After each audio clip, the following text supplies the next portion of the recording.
What if there was a way we could move from pressure to passion in reading? What if there was an organization that would partner with teachers where they are in their journey instead of trying to force another initiative that's another thing on their plate? Hey, everyone. Dr. Jones here, host of the Seeing to Lead podcast, a podcast designed to help leaders tackle their everyday problems. This week, I talked to Katy Nicholson. Katy's the vice president of programming at RIF, and she shares so many resources and tips and tricks with us during this episode about starting literacy initiatives. You know, if you go to RIF.org, they've got their literacy network that has multiple resources usable by teachers in their classrooms. They've got a middle school initiative. Their Books for Ownership program, which is their flagship program, discusses choice, access, and engagement in building household libraries. Now, while she offers all of these around literacy, one of the most important things she says comes at the end of the episode, where she gives a touching story about leadership and how, as leaders, whether we're doing an initiative, building culture, or reflecting on our own, we have to create moments to look up and see the impact we're having so we know whether to continue or move on. Look, this is a great conversation that I think all of us can benefit from. Do me a favor. After you're finished listening, leave an honest rating and review, subscribe to the show, and share it on social media with your biggest takeaway. I'd be very grateful because it helps the show more than you can understand. Remember, this episode is part of the National Literacy Month with RIF campaign. It's a partnership between the B Podcast Network and Reading is Fundamental to host numerous productive conversations across our network of podcasts about developing kids' reading and literacy skills for life. This is one of those super productive conversations thanks to Katy Nicholson on Seeing to Lead. With all the demands on teachers today, they can't go it alone. There's so much that needs to happen in a child's development, and it can't all be on them. So at RIF, we talk a lot about creating a culture of literacy, right? And that's not just for the educator to initiate in their school or their classroom. That's really to bring all the gatekeepers to that child, all the stakeholders together to really have this common goal, this common purpose to nurture, to empower, to inspire, because we don't know what spark is really going to take root.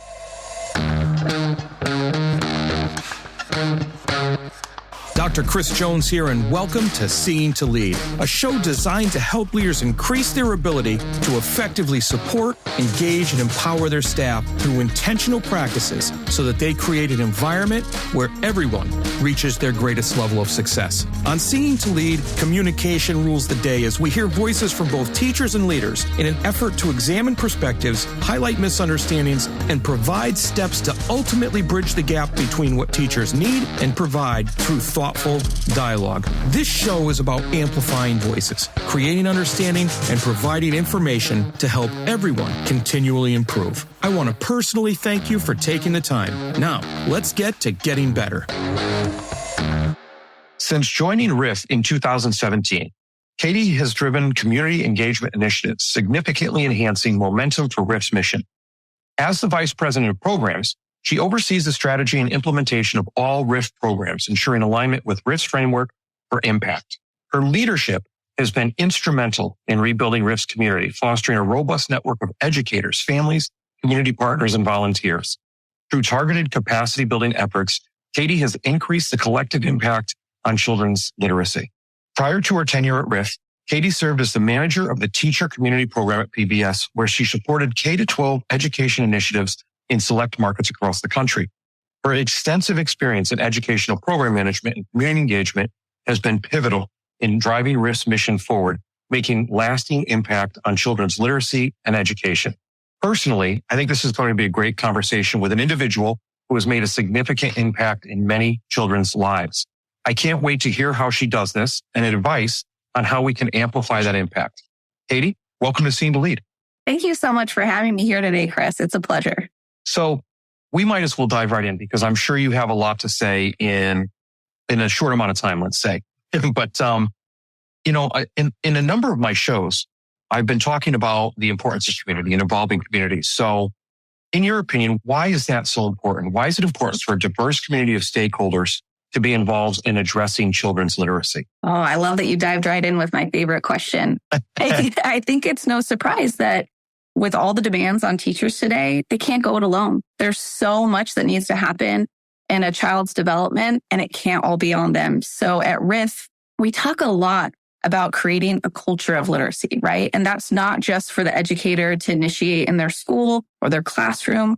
That's really to bring all the gatekeepers to that child, all the stakeholders together to really have this common goal, this common purpose to nurture, to empower, to inspire, because we don't know what spark is really going to take root. So we really need those multiple touch points, that reinforcement of messaging, especially when it comes to children's literacy.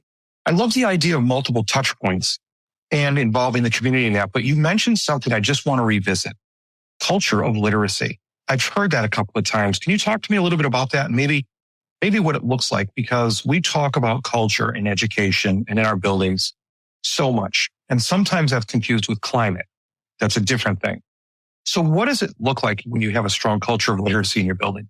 That is, I think, critical to how, in my mind, how literacy takes root. So it's not just a teacher saying, hey, let's pick out a book, let's read, or let's read together. It's really reinforcing that we're turning to literacy in everyday things. And so we have this series at RIF. It's kind of like a podcast webinar that's called Every Book Counts. And it's a professional learning opportunities for educators to look at books a little bit differently, to say every book can be a math book. There's an opportunity there to reinforce math through this children's book, or there's every book's a STEM book, or every book's an art book, and things like that, to really reinforcing these concepts through different children's literacy and reading and books to drive through that kind of message of whatever we're trying to reinforce. But we're doing that in the classroom, but we're also doing that at home. So when I'm working with my son and talking to him about, social emotional learning, we have a book about it's okay to make mistakes. And we're talking about that as we're reading to reinforce all these concepts to really drive home that culture that we're turning to books of moments of empowerment, moments of learning, moments of inspiration.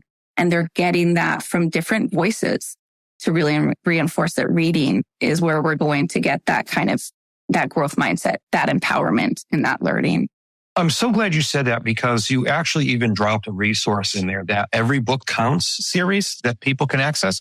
Where can they access that? And what I'll do is I'll make sure I grab that link for you, but just so people hear it right off the bat. Yes. So on offrif.org, we have a sub-site that's Literacy Network. And there's a whole section on webinars, different for everyone. We have every educator counts and every family counts for families that are looking for more resources. But we have an amazing team that puts these on pretty regularly. What a great resource that is. And you talk about families being part of it, that whole culture. Are there different roles or specific roles that people play? Because I'm thinking that a teacher in a classroom approaches the idea of literacy or building or contributing to that culture of literacy differently, but the parent at home has to contribute to that. Maybe there's a group outside of school that aren't parents. Maybe it's a library or something of that matter that needs to contribute. Are there different roles, and what do those look like? Absolutely. I think every role is a little bit unique, right? We can't replace the teacher and the actual education that's happening in the classroom, the curriculum there. And RIF doesn't even play that role. We're supplemental. And the parent, we don't expect them to step in that role, but we do expect them to support and step in and create those joyful memories of reading. So again, coming back to my son, we have a practice of reading every single night, and he knows to expect it. And it's a time that we're snuggling up together and bonding. And he may not remember all the things that we do, but it's that intentional time that we're setting together to just relax, unwind from our day, and connect through story, so that he has that joyful practice moving into his young adult years and beyond. It's funny that you say that, because I remember my mother reading to my sister and I when we were younger. Each night we'd do probably like a half hour reading. And sometimes, I'm gonna lie, I fall asleep during it. But I have that memory, and my wife and I carried that over with our two boys. And one of the most touching things personally for me that I saw or that I remember seeing is my oldest boy, they're 2 years apart, was reading to my younger boy. I came upstairs one evening and they were both laying in my younger one's bed. And my oldest was reading to my youngest. And that was just so touching for me, the idea that they picked that up. I love that. That's the kind of stuff that we want to create, right? Like those moments together through literacy. And they don't even realize that, you're driving home that literacy in those moments as family. And, I have similar experiences. I grew up, my sister is 7 years younger. And I remember when my mom started reading Junie B. Jones to her at night. And my mom did all the voices and it was so fun. And I couldn't help but listen in. Junie B. Jones was too young for me at that point, but I loved listening in and being, engaged as a family in those moments. Yeah. And it's, and for people listening to this, because oftentimes we think of read alouds for younger kids. We think of reading to somebody for younger kids. And I had Liz Garden. She was a colleague of mine and she is huge into reading and was president of our state association a couple of years back. But she threw out a challenge to me to read a picture book to high school students. And so I asked one of my English teachers if I could come into her classroom and do a picture book to the students and do a read aloud. So I did, and they were engaged in it. And so I tried to do the different, I tried to do the different voices. I tried to show the pictures as I did it. But then they actually gave me feedback on how it was for them. And it was funny, the different things they picked up on. But it was to prove that this is for any age. Literacy is for any age, and you don't have to worry about, you're dumbing it down too much. I remember for a while, I would read to my wife at night just because she could just sit there and listen to somebody read to her. So I think it's cool that you're talking about literacy might not be that hard-edged, you've got to teach this type of literacy. I love all of that because at RIF, we're about the joy of reading, right? Like that's what we do. And that's what we're promoting to create those catalysts, those memories, those sparks. Again, not knowing what's going to take root. And I love that you shared that you're reading aloud to older kids because coming out of the pandemic, we really asked ourselves, what are we going to do about these middle school kids that are maybe a little bit left behind now? How do we, celebrate and inspire joy of reading with them? And so we actually launched our middle school family literacy initiative in which we really had to get creative, right? So our main framework for our flagship program, Books for Ownership, is to kind of have these like tentpole moments, book celebration events where you're bringing all these kids together, you're sharing all these books that they get to choose and take home. But then we center it with a read aloud. And we're like, well, how are we going to do that with middle school students, right? Well, we're going to do the same thing. We might just do it a little bit differently. We might read an excerpt from a book. We might, bring in an author that they're excited about to talk about the writing process or something like that. We're going to find ways to make it just as joyful and exciting for them and not shy away from this read aloud concept just because they're older kids. So I love that. It's funny. Sometimes, our preconceived notion about what kids are ready for or what they like are shattered if we stay open-minded long enough to take a look at that. You talked Books for Ownership. Is that the name of that Yes. program that you're talking about? Let's hear a little bit about that. That sounds really good. So when a lot of people think about RIF, they think about Books for Ownership, whether they know it or not. And it's like I said, our flagship program. It's been around since our founding, 1966, believe it or not. And really the tenets of that program is our, choice, access, and engagement in building home libraries, right? And it's very intentional that we put choice first because we want children to be engaged and motivated to read. And they're more likely to do that when they get to take a look at all the books we have and pick what they're most excited to bring home. And I'm always surprised every time we do one of these events. I think I've got a kid pegged and then they always surprise me. But so we're building home libraries with that program and really creating those joyful moments. That's excellent. It's funny because you talk about choice, which I think a lot of people would get, and access, people understand, but that engagement piece is sometimes tricky. So my wife and I read to both our kids for a while when they were younger. They were early readers, but now they've gotten older. I have a senior and I have a rising senior and a rising sophomore. And the sophomore this year with his summer reading, and so everybody can kind of see where this is going. With his summer reading, he was hesitant to start it. And now this is a kid that has always liked reading. And as soon as he started it, with some help from mom and dad pushing him to do that, he loved it. But it was that getting started piece, because just him hearing summer reading assignment, I've got to start it. But then he couldn't stop. He finished the book in like 2 days, and he was all over me about it and telling me how great it was. How do we address that? I don't think fear is the right word, but how do we address that ick feeling when kids hear summer reading, even though he had choice to his own book, he had access to it? How do we address that in schools? Isn't that the question, right? Like, I'm still trying to figure that out with everything that I do. Wait a minute, you didn't have the answer for that? I think it's something that I talk about a lot with my team, is how do we move from that pressure to that passion or that purpose, right? And sometimes it's that spark of getting started. That's the hardest, right? So for me, growing up, I had a ton of anxiety around reading, similar probably to your son and getting started. I actually never thought of myself as a reader, which is really hard for me to think about now, knowing how far I've come. But it was all this pressure that I was a slow and inefficient reader. And I didn't know that until I got into college.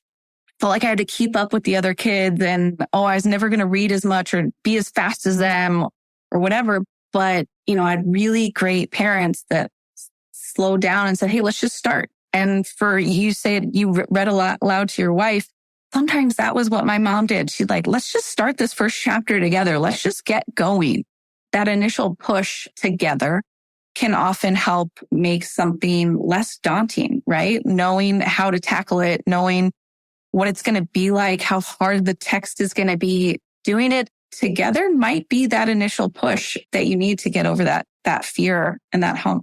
So you saying that makes me, now my head's kind of spinning with all different types of ideas about next year's summer reading. So the horse is out of the barn already for this year, but for next year's summer reading, different initiatives. And you mentioned your middle school initiative and how you're doing part of that with like a piece of text.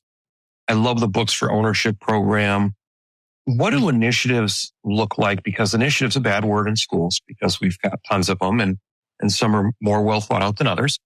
But how can we get a good initiative started in school, do you think, around improving literacy and improving, and I love that you said this, not improving, but moving from pressure to passion in reading? What are some things we might be able to do to help with stuff like that? So we face this a lot at Reading is Fundamental, where we're working with teachers and we say, hey, we have this great opportunity. We're going to bring our Books for Ownership program to you fully funded, right? No strings attached. We just want to get books to your kids and help you, distribute them in a really exciting, meaningful way. But no surprise, a lot of teachers are like, oh goodness, I have one more thing I have to do. It sounds amazing, but one more thing I have to do. And that's the beauty about RIF. We partner with teachers where they are in their journey, right? What do they have the capacity for? And sometimes it looks very different, right? We're working with one teacher that says, hey, I don't even have time to select the books right now. Here's my approved book list. Send me whatever you got. I'll make sure the kids get them, but that's all I can do. And then we have some teachers that are saying, hey, I retire this year, but I love this program so much. I want to keep the program as a volunteer, and I'm going to work with my principal to figure out how to keep this going. It's just a very different spectrum. And that's the beauty of REF, is we partner with teachers where they are in their journey to make sure that we're leveling up to meet them and their needs just as much as their students' needs. Supporting your teachers and students seems to be a struggle. They just don't seem to be engaged. You wish they would take more responsibility for their learning and culture of the building, but they just don't seem to be empowered enough to do it. So, my question is, have you checked out the book Seeing to Lead yet? It's all about creating a true educational experience where learning, growth, leadership, and community take center stage.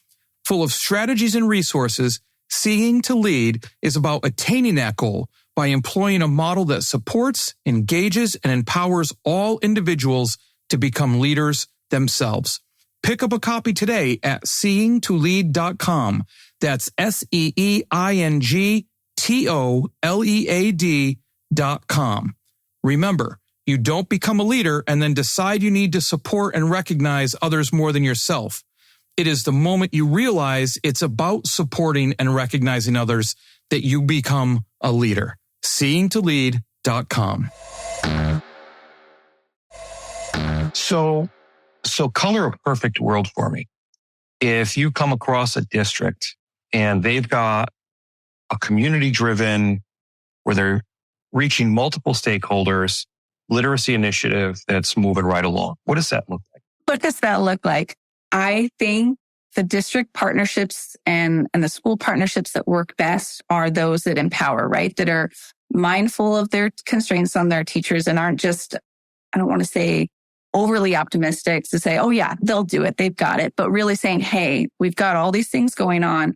These are our existing literacy initiatives. How can we feed into that? How can we just amplify what we're already doing, right? So it's a lot of brainstorming, but a lot of collaboration to take an intentional approach to not make it feel like more, to say, hey, there's just this like extra exciting component, which when we get it underway around these, like I said, these book celebration events, they're not only joyful moments for the students, but we find that they're joyful moments for the teachers to say, oh my gosh, thank you so much. I needed that. I needed to see how excited these kids are and can be excited around this, this reading journey. And so it's really that intentionality. That's what makes a successful partnership.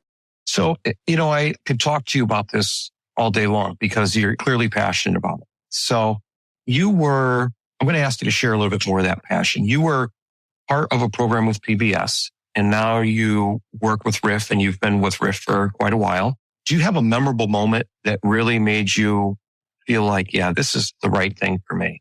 So many. I actually often joke with my team is that whenever things feel too hard or they're too stressed out, if I can go to one of those events, it really brings me back to reality that I'm like, this is why we do what we do. This is the joy. This is the moment, right?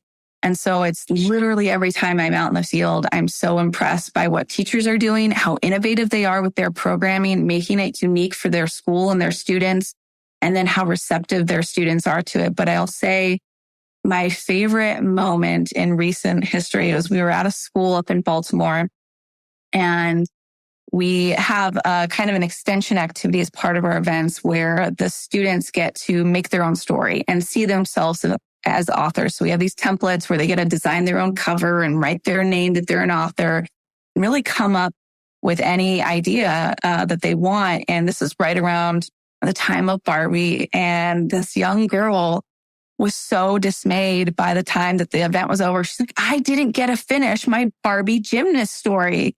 And it was a great opportunity for the teacher to say, we're going to absolutely continue that. You could do it at home. We can have a little more class time, but I want to nurture that writing and I want to nurture that creativity.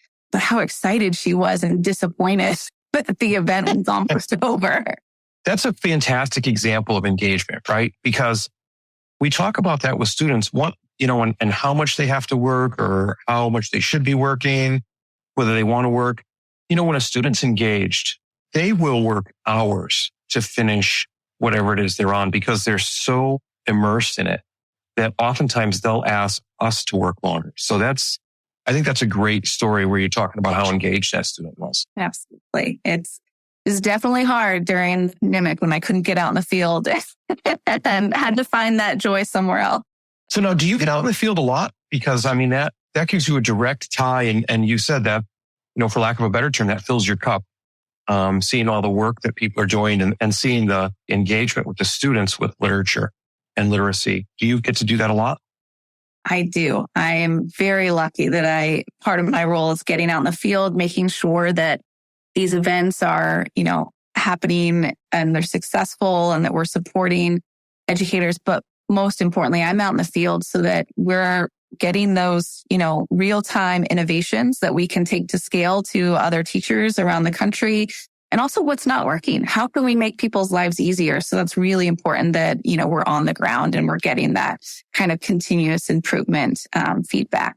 That is something that was hidden. I didn't even expect to come up and I wasn't even thinking of this thing. So I'm so glad you brought that up.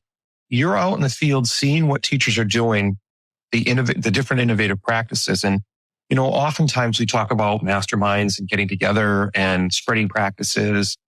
But just the way you put it, as a nonprofit and a nonprofit that's got the ability to do something on a large scale, the fact that you're getting these innovations that you can take to scale is fantastic. I think so you're not just a nonprofit sitting in the background. You're actually in the trenches, hands dirty, and then being able to leverage what you have to spread good practices. Absolutely. That's what we do day in and day out. And I think a lot of people miss that. So I'm really glad you highlighted that. Oh, that's good. So along those lines, plans for the future, anything you could lift the curtain on that Riff's planning on doing in the future that people should look out for? So much. What aren't we figuring out? Something that you could say on air. So we are actually getting ready this fall to launch our Read for Success early childhood program. And it's really stepping, again, coming back to that intentionality, really stepping intentionally into the 0 to 4 space, making sure that we have a pipeline of services from birth, at least through middle school, one day beyond, so that we can kind of help and nurture those kind of gatekeepers, those stakeholders, their kind of trajectory of that child's development. So that program is piloting this fall. Very exciting. That's awesome. So you talk about diverse stakeholders. Now you're reaching directly into homes, right? Because I mean, you're talking about those early years before the students are really in a meaningful way interacting with schools. Absolutely. Yes. And how can we help those families to support their child's development so that they're ready for the next step? That's definitely something that's top of mind for us. That's fantastic. So like I said before, I could talk to you forever about this. Yeah, I mean, the amount of initiatives and programs and other items that Riff offers as far as support for literacy is great, which is why I'm glad we're doing this whole series on literacy. But I have 2 questions that I ask everybody near the end of the podcast. We're running out of time, so I want to get these questions in. If you weren't in education, and I know we had talked earlier about direct roles in education or not, but you're in a nonprofit that helps support education in such a meaningful way. Because without literacy, students are not going to be successful. I don't care what subject you're talking about. They need literacy. If you were involved in that in such a meaningful way, who knows, what would you be? You know, I thought a lot about this. My passion in life took me a while to figure it out, but really is to empower. And no matter what shape or form that takes, wherever I do that empowerment work, that's what fills my bucket. And so I'm just lucky enough that I get to do that with reading, and I get to empower, that joy and that inspiration through reading right now. But yeah, I would still work in empowerment. Well, from talking to you, and I'm sure it's coming through what you're saying, you can definitely tell it is a passion of yours and that you're doing something that you're passionate about. So that's truly a thing to be grateful for. So that being said, what's the most important piece of advice you would give to leaders as they work to better support, engage, and empower those they serve?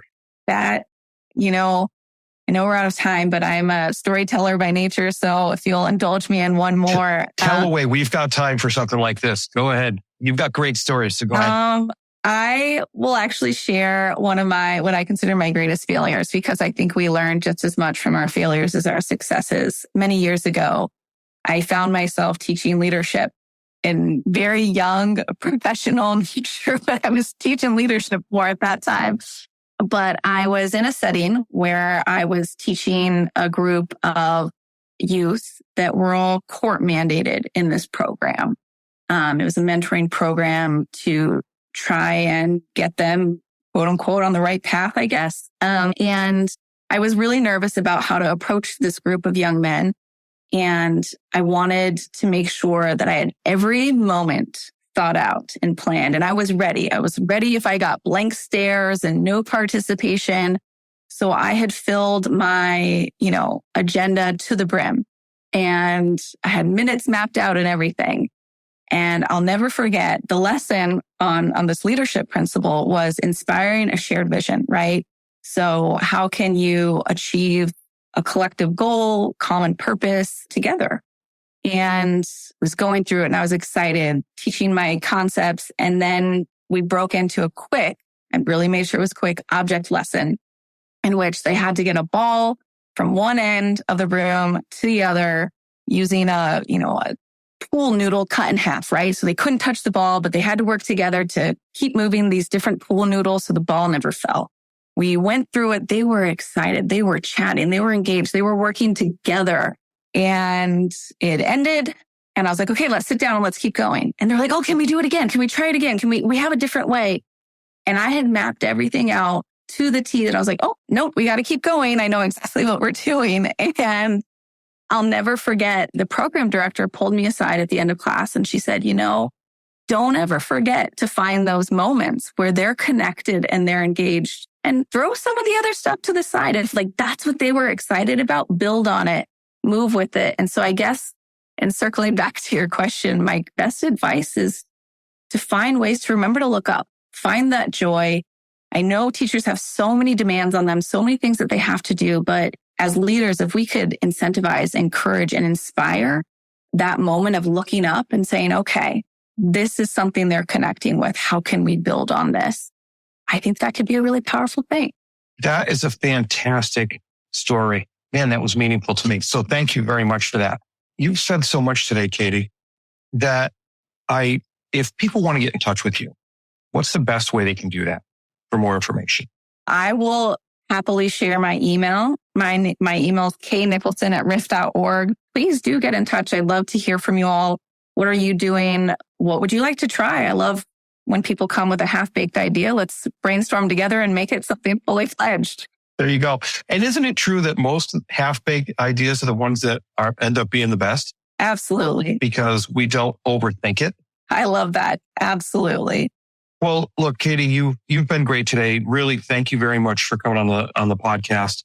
And people really need to check out riff.org. This is a great organization that does a lot for kids and has a major impact. It supports educators in the way they need to be supported so that they can in turn make sure that our students have quality literacy programs in their schools. So thank you very much for coming on today. Thank you for having me. Well, that's a wrap, but not the end. Next step, be sure to take action on something you heard here today. Hey, thanks for listening to the Seeing to Lead podcast. If you would like to connect for any reason, email me at drchrissj@gmail.com or catch me on Twitter at Dr. C.S. Jones. If you've gotten any value from the Seeing to Lead podcast today, you can help me and other leaders create a world-class environment through a teacher-centric approach by subscribing to the show, leaving an honest rating and review, and sharing this episode on social media with your most valuable takeaway. Also, one last thing. Have you had a chance to pick up my latest 5-star rated book yet?